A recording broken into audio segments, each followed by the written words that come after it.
Welcome to our unit on cardiovascular testing. This is a really exciting area for program design if you work with clients.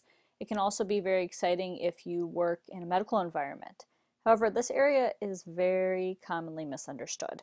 So we're going to go over a couple of common things that will get you on the right page in terms of understanding cardiovascular testing. First of all, why do most HFS professionals conduct cardiovascular testing? And in saying this, I am assuming that you don't have a degree in exercise physiology in terms of being a clinical exercise physiologist.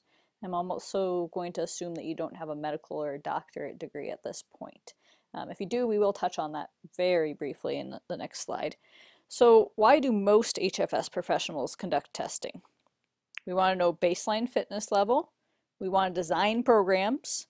We want to show clients their improvement over time. We might want to know some cardiovascular sports potential kind of information. On the medical level, we can use it in cardiac rehab. And we also want to conduct tests at any level to account for an individual physiological response. And I'll go into what we mean by that in just 2 or 3 slides here. So a lot of people say, oh, I'm getting my VO2 max tested.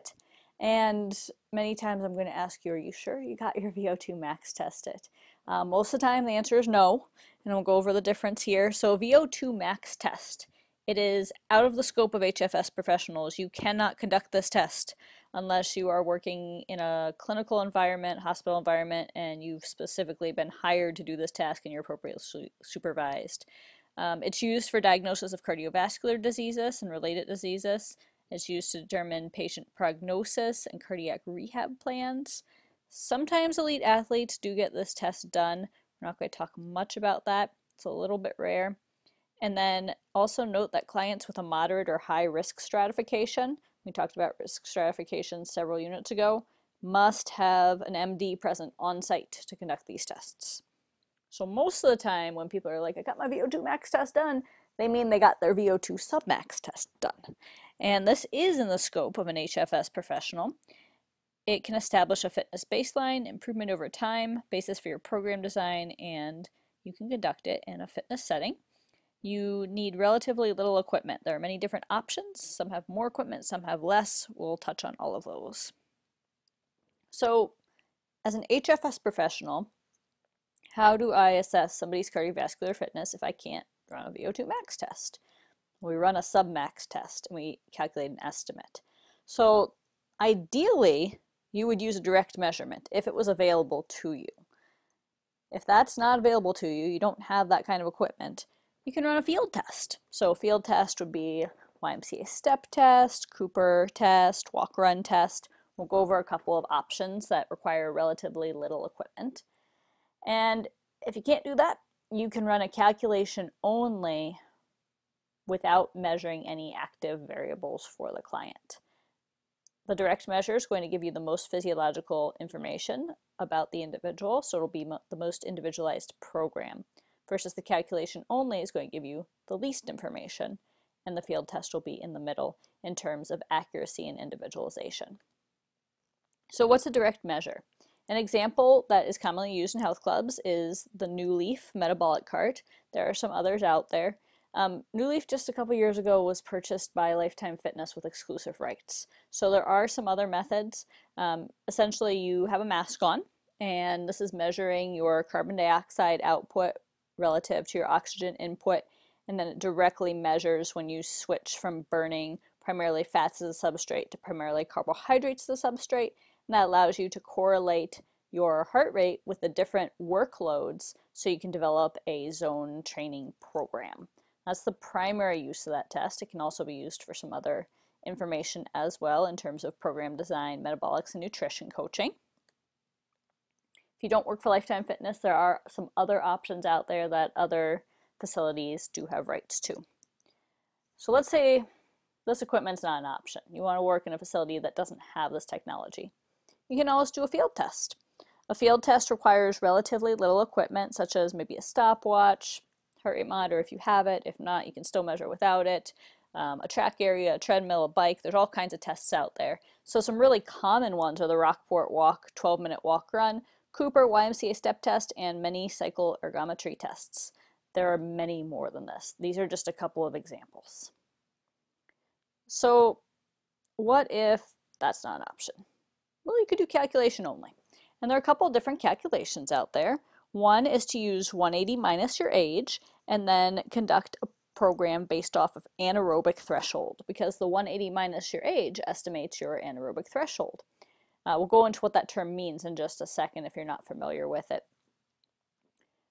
220 minus your age is an older method based off of VO2 max prediction, and it's only on the basis of age. And then we have the Carbonin method, which is also called the heart rate reserve method, which can create a program based off of consideration of the individual resting heart rate and the age. All of these are formulas and charts. If you want to know more information about them, just shoot me an email and I'll be happy to give you specifics on these. So I'm throwing around some terms here. Let's go over a couple key terms. VO2 max, that is the maximum oxygen consumption that can be consumed at the maximal cardiovascular stress. Again, we're not usually measuring this in clients, or at least not as an HFS professional.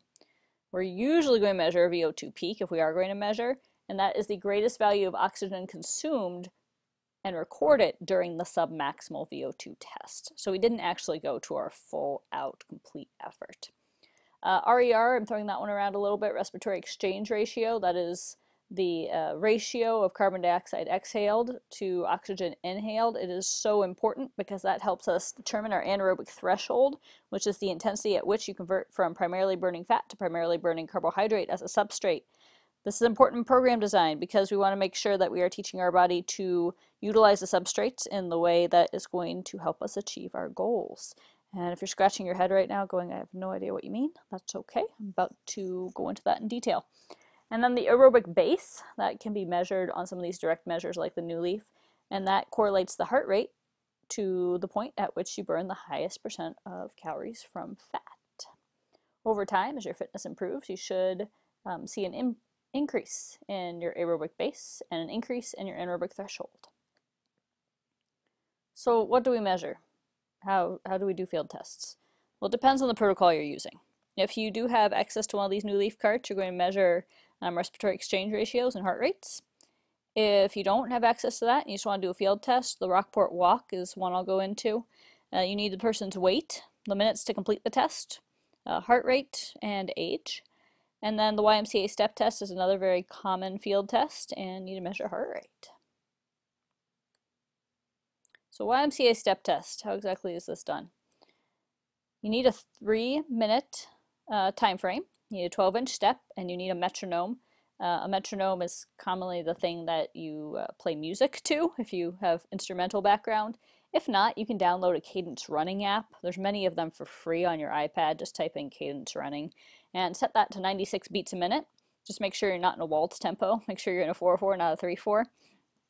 Some of the metronomes do have an option to switch back and forth.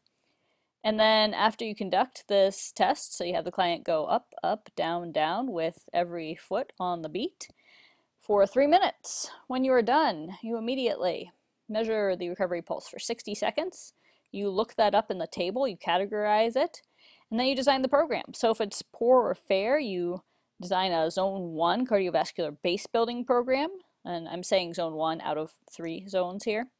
If it's good, you will design a 2-zone interval program, and if it's very good, you get to go above that anaerobic threshold and design a 3-zone interval program for your client.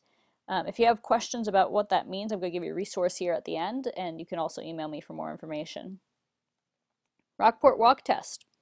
You walk 1 mile as fast as possible on a treadmill. At the end, you record the time it took and your post-exercise heart rate for 1 minute. And then you use the Rockport Walk calculator to calculate your result based off weight, gender, time, heart rate, and age. Then you categorize it, and just like our YMCA step test, we create our programs exact same way. So summary of useful results. Why did we conduct these tests?